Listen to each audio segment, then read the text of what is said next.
Allez, Paul, bienvenue à tous pour la classe sur le Gora Lila. Avant de commencer, j'implore la miséricorde et les bénédictions de mon maître spirituel, de Srila Prabhupada, de toute la Guru Parampara, des dévots assemblés ici et des associés éternels de Gora Nitai, afin que je puisse parler devant vous des merveilleux divertissements qui sont les leurs. Je vous invite à répéter après moi. Jai Jai Shri Chaitanya Jaya Nityananda. Jai Jai Shri Chaitanya Jaya Nityananda. Jaya Advaita Chandra Jaya Gaura Bhakta Vrinda. Jai Jai Shri Chaitanya Jaya Nityananda. Jaya Advaita Chandra Jaya Gaura Bhakta Vrinda. Jai Jai Shri Chaitanya Jaya Nityananda. Jaya Advaita Chandra Jaya Gaura Bhakta Vrinda.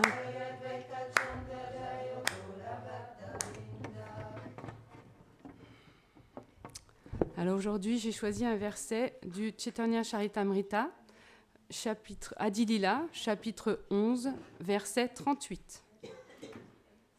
Shri Sadashivaya Kaviraj Bhada Mahashaya Shri Purushottama Dasatana Hatanaya. Traduction. Les 23e et 24e parmi les principaux dévots de Nityananda Prabhu étaient Sadashivaya Kaviraj et son fils Purushottam Das, qui était le 10e Gopal. Om Agena Timirandasya Gyananjala Sharakaya Shakshuru Militam Yena Tasme Shri Gurave Namaha Shri Chaitanya Manobhistam Stapitam Yena Bhutale Svayam Rupa Kadamayam Dadati Svapadantikam He Krishna Karuna Sindhu Dinabandhu Jagatpate Gopesha Gopika Kanta Radha Kanta Namostute Tapta Kanchana Gorangi Radhe Vrindavaneshvari Vrishabhanu Sute Devi Pranamami Hari Priye Vanchakalpa Tarubhyacha Kripa Sindhubhya Evacha Patitanam Pavanebhyo Vaishnavebhyo Namo Namaha Jai Shri Krishna Chaitanya Prabhu Nityananda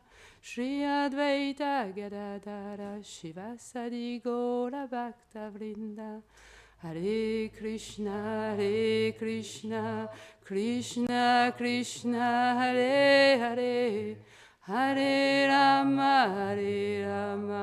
Rama Rama Hare Hare Vrindaye Tulasi Devyaye Priyaye Keshava Sacha Krishna Bhakti Pratidevi Satyavate Namo Namaha Nama Om Vishnu Padaya Krishna Prestaya Bhutare Srimate Bhaktivedanta Swaminiti Namine Namaste Sarasvate Deve Gauravani Pracharine Nirvishesha Sunyavadi Pasyatya Deshatarine.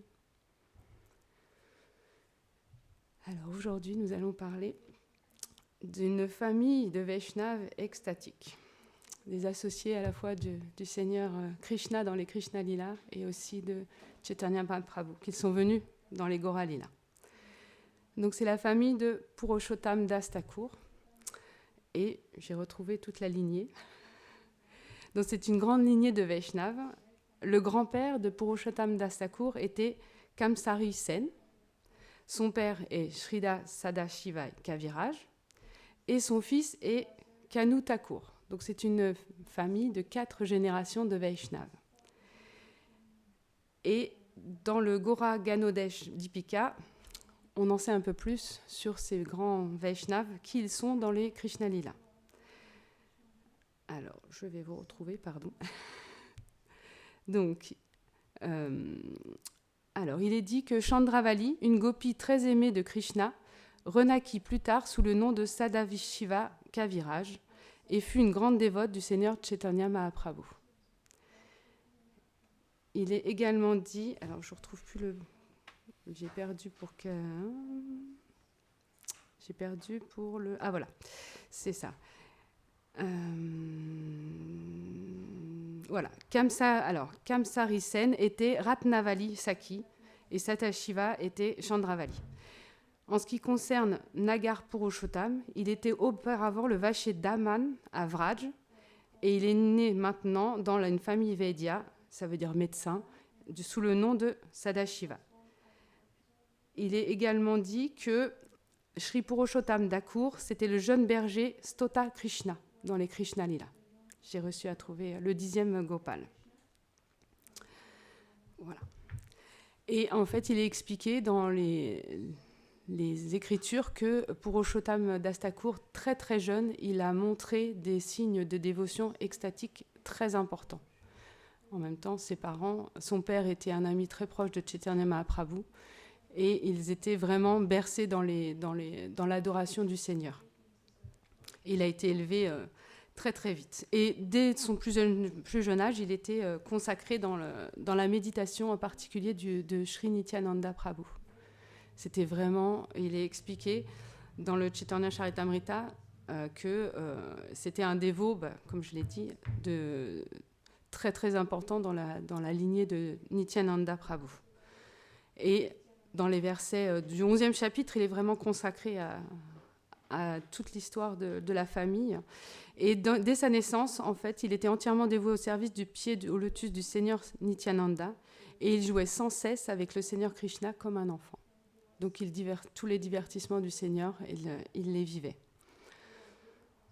Et dans le Chaitanya Bhagavat, Vrindavan Das Thakur précise que Sadashiva Kaviraj a eu beaucoup de chance.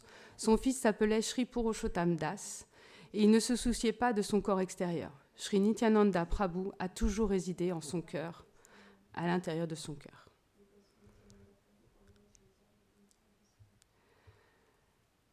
Donc, pardon, je suis un peu émue aujourd'hui. Je cherche les divertissements parce que j'en ai trouvé plein, mais du coup... donc il a été en fait initié par Nityananda Prabhu et Nityananda Prabhu, comme il était dans son cœur, il l'a enseigné tout l'art de la dévotion, du service dévotionnel, et l'a inspiré à, par son exemple, montrer comment on adore la déité, montrer comment on pratique le service de dévotion au sein d'une famille, parce qu'il avait une épouse qui s'appelait Janava, mais qui est décédée à la naissance de très jeune. Quand leur fils est né, elle a quitté son corps. Donc, Nityananda Prabhu a pris attache du fils avec Janava Devi. Ils ont pris attache, une grande affection pour leur fils, Kenu, alors j'ai perdu son nom, pardon, Kenu Thakur. Et en fait, il y a divertissement où il a eu plusieurs noms. Leur fils a eu plusieurs noms. Il était lui aussi très absorbé dans les divertissements du Seigneur, dans l'adoration. Et un jour, il est dit qu'il a été piqué par un serpent, mordu par un serpent, par le venin d'un serpent. Mais il était tellement en extase qu'en fait, rien ne s'est passé. Alors qu'on sait que quand on se fait mordre par un serpent, en général, vite, il faut l'antidote. Mais lui, son antidote, c'était Krishna, qui le protégeait directement. Et les Vaishnavas qui étaient présents ont trouvé ça tellement extatique que Janava Devi, comme elle savait qu'il n'avait plus de mère, elle l'a emmené à Vrindavan quand il avait 5 ans. Et il a même participé avec son père au premier Gora Purnim à Keturi. Et il expliquait que c'était vraiment un moment très très extatique, et que l'extase était vraiment très importante. Et quand Jiva Goswami et les Goswami présents l'ont vu, ils l'ont renommé, ils l'ont rebaptisé, on va dire, Kanai Thakur, parce qu'il était tellement absorbé dans les divertissements de Krishna qu'ils ont dit que c'était un grand Vaishnava, donc Kanai. Et il était vraiment, il a suivi un très très long moment Janava Devi qui a pris soin de lui comme une mère. On le sait, Janava Mata était une mère pour les grands Vaishnavas. Donc elle a pris soin de lui et elle l'a enseigné. Et à travers l'exemple de son père, qui était vraiment très strict dans l'application des règles, dans le respect des règles et dans la volonté de montrer comment la dévotion est quelque chose de profond dans chaque moment de notre vie. Et il est expliqué qu'il y a un petit divertissement très intéressant sur quand ils étaient sur le chemin pour Keturi. En fait, Kanai Thakur, le fils, il dansait tellement d'extase à Vrindavan. Enfin, il dansait, il avait des petits bracelets de cheville, des petites clochettes. Et en fait, tellement en extase, il dansait tellement fort qu'à un moment, un de ses bracelets de cheville a cassé. Et comme il sautait fort, elle a cassé, mais elle s'est envolée. Et il a dit, là où sera retrouvée ma clochette de cheville, j'établirai mon shripat, donc mon temple. C'est là où je m'installerai. Et en fait, il a expliqué qu'effectivement, elle a été retrouvée à Bodhkana, oui, c'est ça, dans le district de Jessore. Et là, il a fondé son ashram et c'est là qu'il s'est installé. Et il a expliqué aussi qu'aujourd'hui encore, son bracelet, il se trouve dans un village du temple de Kanagram, dans le district de Yashohara au Bengale. Et il est toujours adoré comme... il est vénéré comme une déité, tout simplement, dans la famille de Kanai Thakur. Et alors, j'ai découvert quelque chose dans le Prema Vilas, que Kanai Thakur, en fait, il est aussi né un jour spécial très auspicieux, il est né le jour du Ratha Yatra. Et c'est pour ça que Nityananda Prabhu a eu vraiment une grande affection pour lui, parce qu'on sait que le Ratha Yatra, c'est un jour très spécial où le Seigneur revient vers Vrindavan, c'est le chemin. Et en fait, il a expliqué que ce jour auspicieux a vraiment montré comment Kanai Thakur était très, très extatique dans son expression, dans son sentiment, et ce, dès son plus jeune âge, tout simplement. Donc toute la famille, vous voyez, elle était vraiment des familles de médecins. Et en même temps, Purushottam Thakur et Kenu Thakur, le père et le fils, eux, ils ont eu énormément de disciples. C'est vraiment expliqué qu'ils ont vraiment propagé le mouvement de Gaudiya Vaishnav à travers le Bengale et dans la pratique dévotionnelle du service de dévotion et de maître à disciple.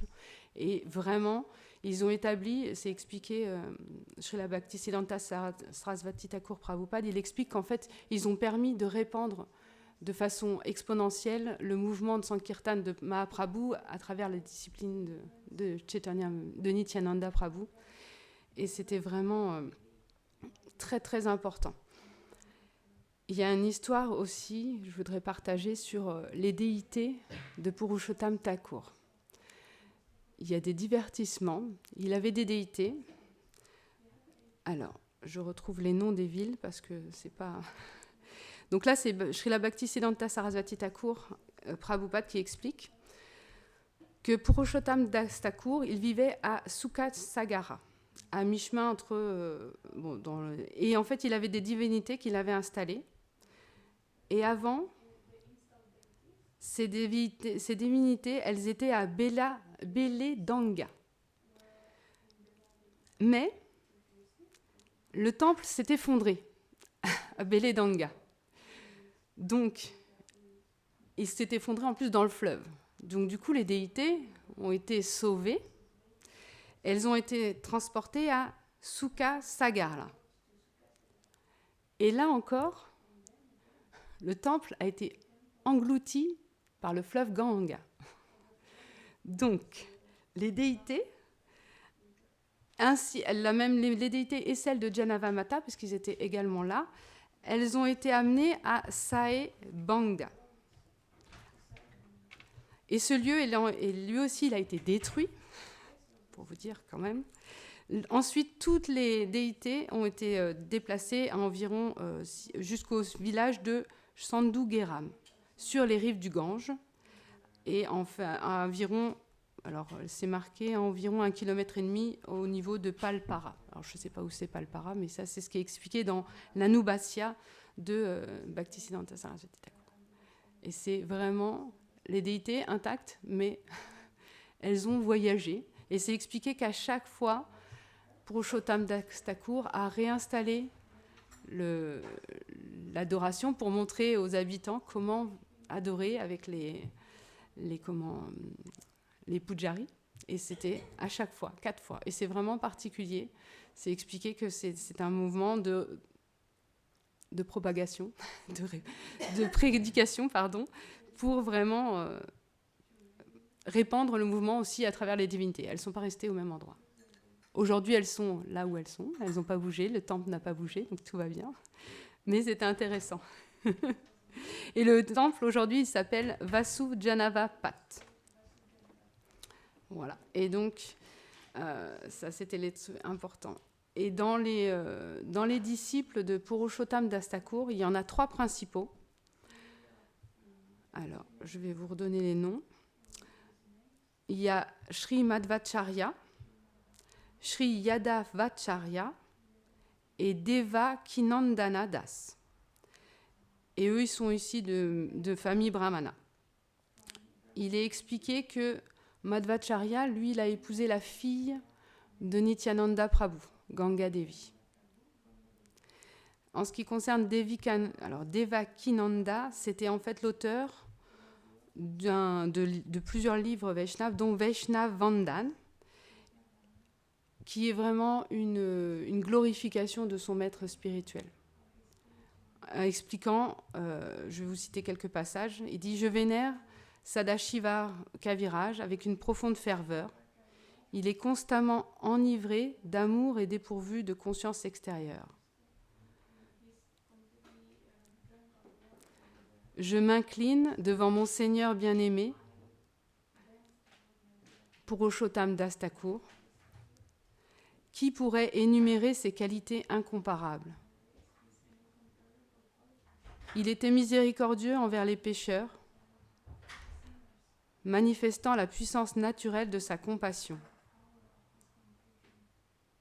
À seulement 7 ans, il était si enivré d'amour pour Krishna qu'il dansait d'une manière qui enchantait le monde entier. »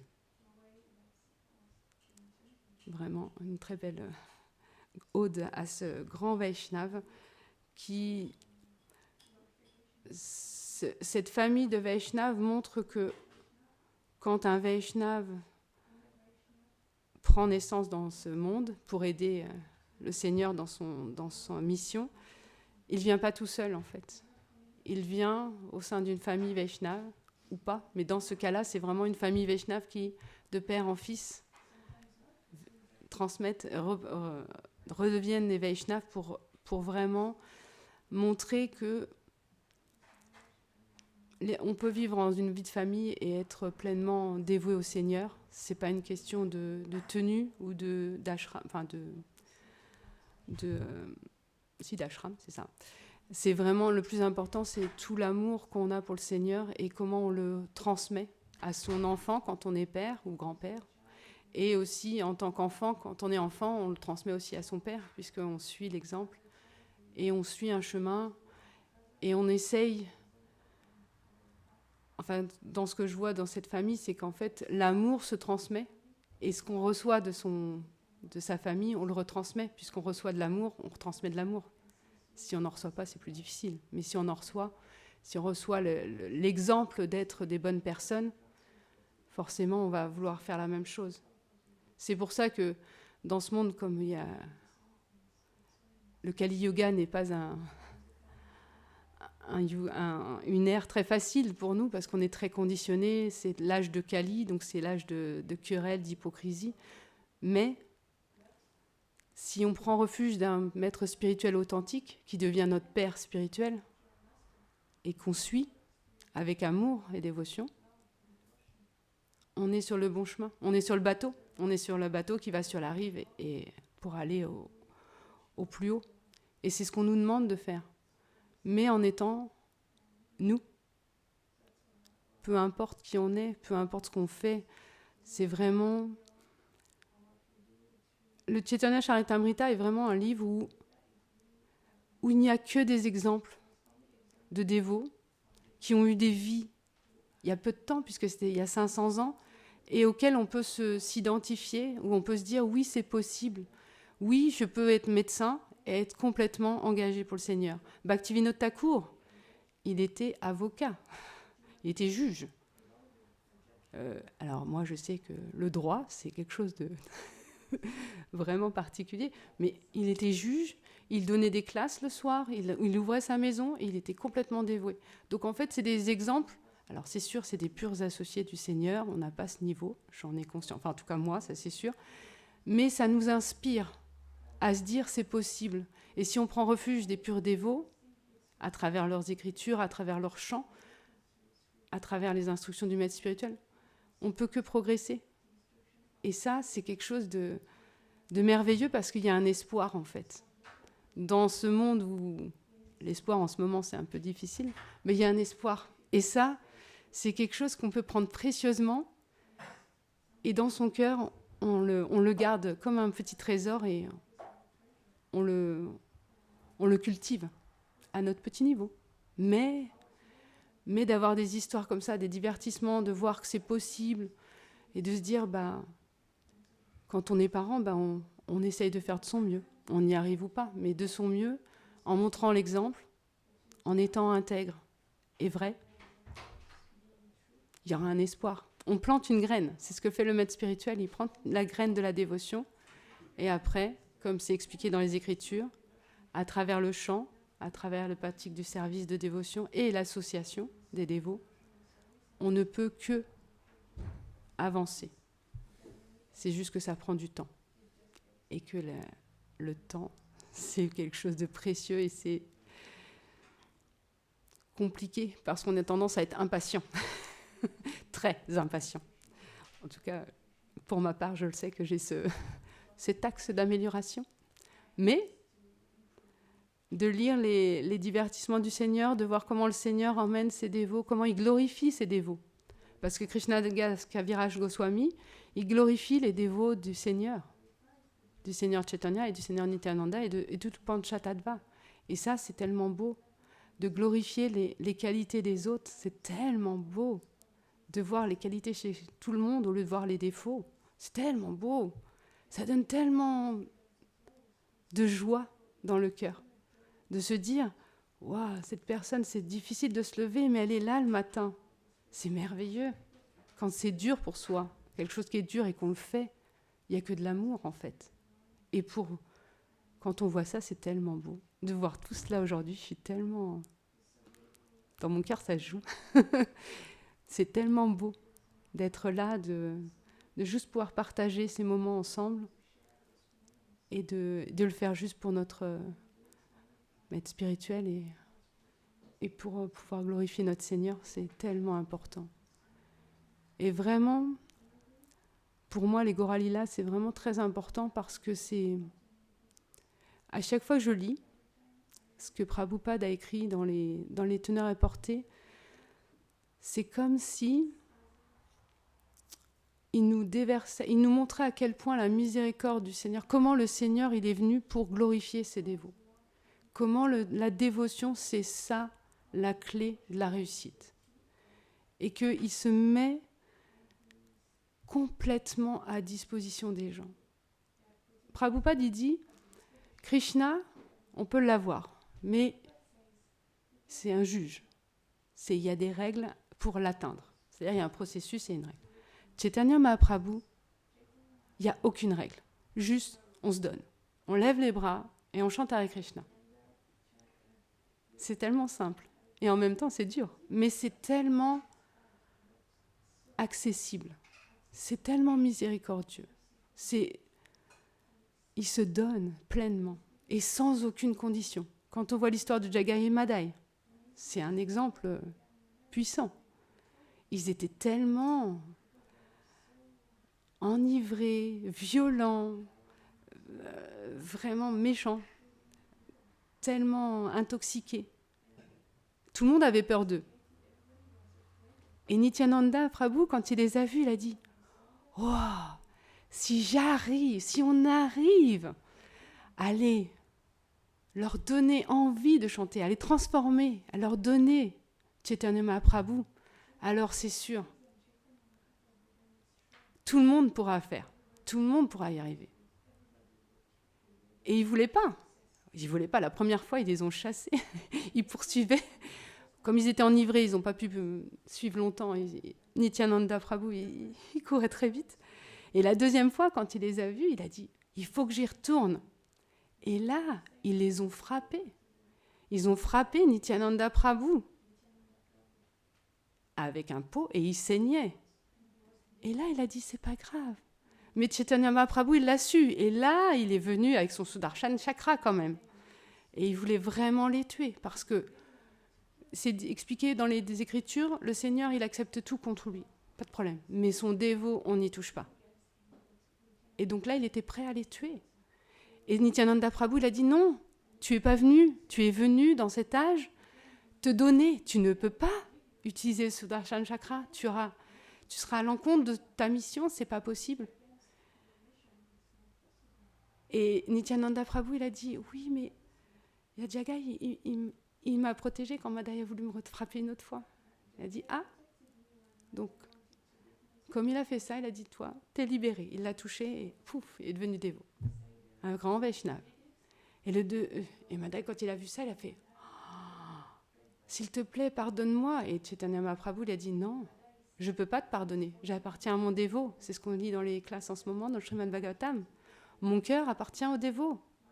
Je ne peux pas te pardonner. Seul Nityananda Prabhu, s'il l'accepte, pourra te délivrer. Et Nityananda Prabhu l'a dit, mais c'était déjà libéré. Il était déjà libéré parce qu'il avait déjà pardonné, il n'avait pas. Lui, il voulait juste que le Seigneur leur donne sa miséricorde. Et c'est ce qu'il a fait. Et après, il a expliqué que à chaque personne, ils se sont mis à un endroit de la rive, et à chaque personne qui passait, il leur demandait pardon. Il pleurait et il demandait pardon. À chaque personne. C'est incroyable. Aujourd'hui, quand on nous fait quelque chose, on a tendance à être plutôt rancunier. Eux, pas du tout. Ils ont demandé pardon et tout le monde est devenu encore plus en extase parce que ça a participé. Nityananda Prabhu avait réussi. Parce que Jagad et Madhya se sont transformés en Vaishnava, ça a inspiré une vague immense d'amour et de dévotion parmi les Vaishnavas qui étaient présents. Et c'est tellement inspirant. Même si c'est difficile, c'est inspirant. Voilà, donc en fait, soyons une belle famille, quelle que soit, et juste dans la dévotion.